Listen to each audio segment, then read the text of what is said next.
Halo, jumpa lagi dengan saya dalam studi Al-Quran.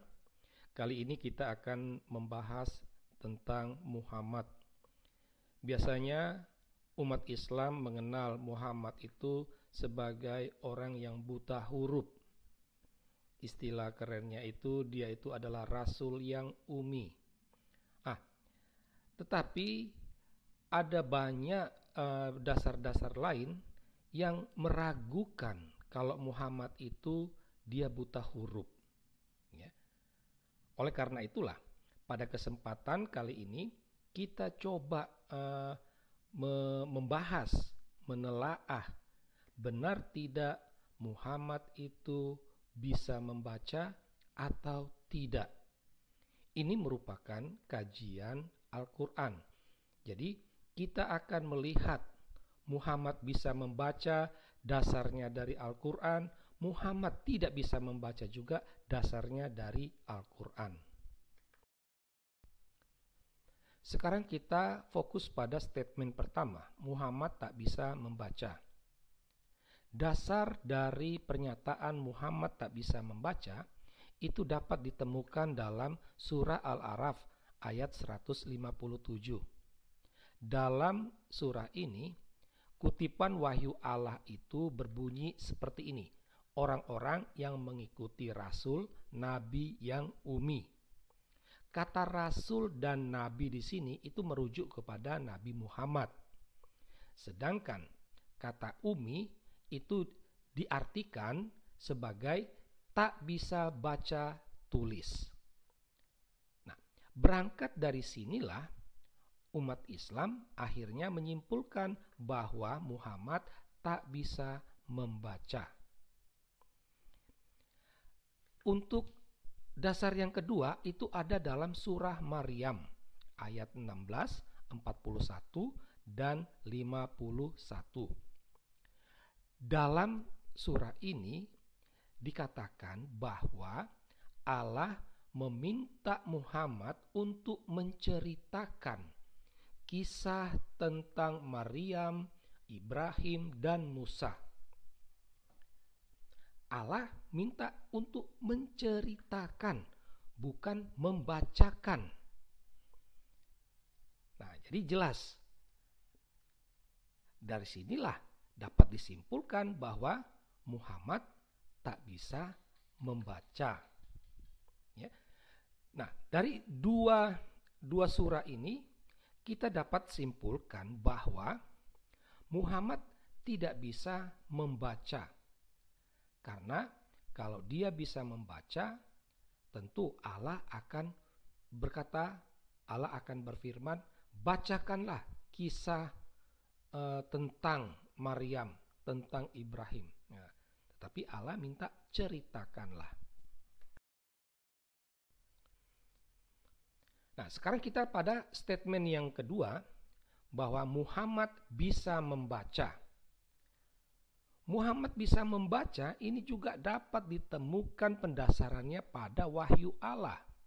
Setidak-tidaknya ada 8 surah yang menegaskan bahwa Muhammad bisa membaca. Dalam Al-Baqarah ayat 151 dan Ar-Ra'd 30, di sana dikatakan bahwa Muhammad itu diutus untuk membacakan Al-Quran. Ini kata-kata Allah. Allah sendiri yang mengatakan bahwa Muhammad diutus untuk membacakan Al-Quran. Dari sini bisa disimpulkan bahwa Muhammad bisa membaca. Karena kalau tidak, pasti Allah mengatakan menyampaikan atau mewartakan dan sejenisnya, bukan membacakan. Karena Allah tahu bahwa Muhammad bisa membaca, maka begitulah yang terjadi, membacakan Al-Quran. Dalam surah An-Nahl 98 dan Al-Isra 45, di situ dikatakan Allah memberi perlindungan saat Muhammad membaca Al-Quran. Jadi kita bisa membayangkan suatu saat Muhammad sendirian sedang membaca Al-Quran, dan Allah memberi perlindungan supaya setan tidak mengganggu. Nah, jadi Allah memberi perlindungan saat Muhammad membaca Al-Quran. Dari sini bisa dikatakan Muhammad dia bisa membaca. Dalam Al-Kahf 27 dan Al-Muzammil ayat 4, di sini wahyu Allah dalam bentuk kalimat perintah. Jadi Allah memerintahkan kepada Muhammad, bacakanlah, bacalah. Ya. Nah, apa yang dibaca? Jadi Allah memberi perintah kepada Muhammad untuk membacakan Al-Quran. Ya, sangat menarik, dalam Al-Muzammil dikatakan bahwa Allah meminta, ya, bacalah Al-Quran secara perlahan-lahan. Nah, dari sini bisa kita simpulkan bahwa Muhammad itu bisa membaca. Ya, itu. Tak mungkin kalau Muhammad tak bisa membaca, Allah suruh dia membaca perlahan-lahan. Gitu ya.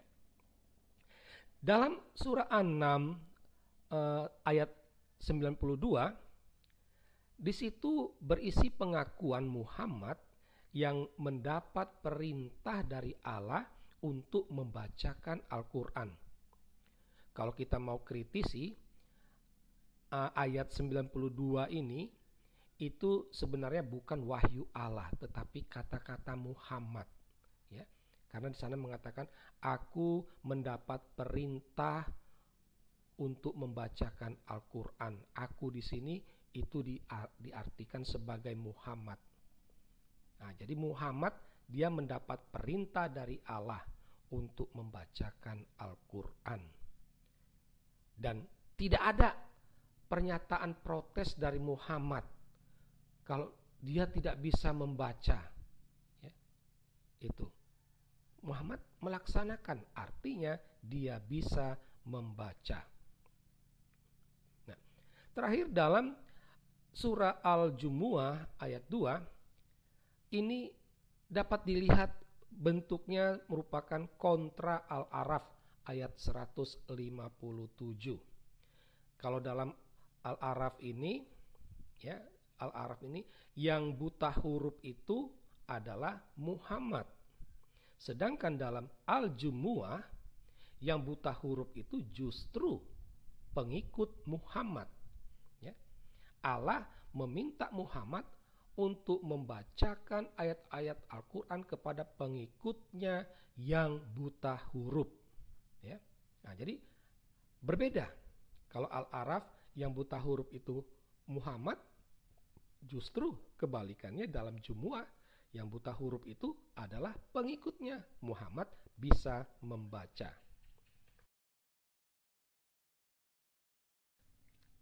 Nah, dari dua telaah, ya, statement tadi, akhirnya kita bisa sampai pada pertanyaan bisa atau tak bisa membaca Muhammad ini.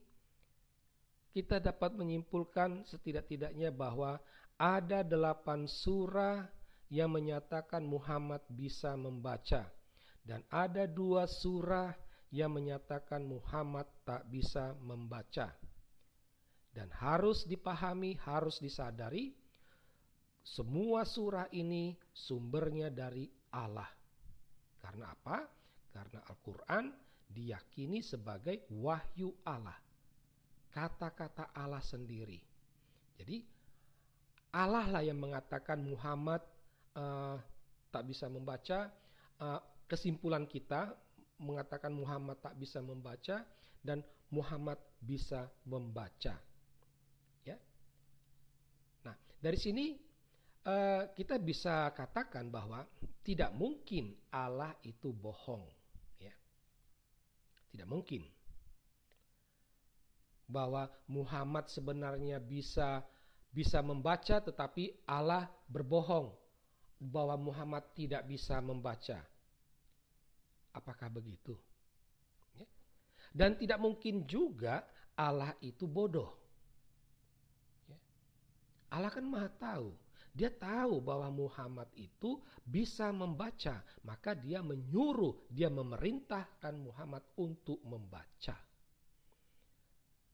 Kalau Allah tahu Muhammad tidak bisa membaca, tetapi disuruh membaca, itu berarti kan Allahnya bodoh, gitu. Nah, dari semuanya ini pertanyaan kita tuh mana yang benar? Ya. Apakah Muhammad benar tidak bisa membaca atau dia bisa membaca? Karena semuanya bersumber dari wahyu Allah. Semua ini jawabannya kami serahkan kepada Anda sekalian. Silakan Anda menyimpulkannya sendiri. Sekian dan terima kasih.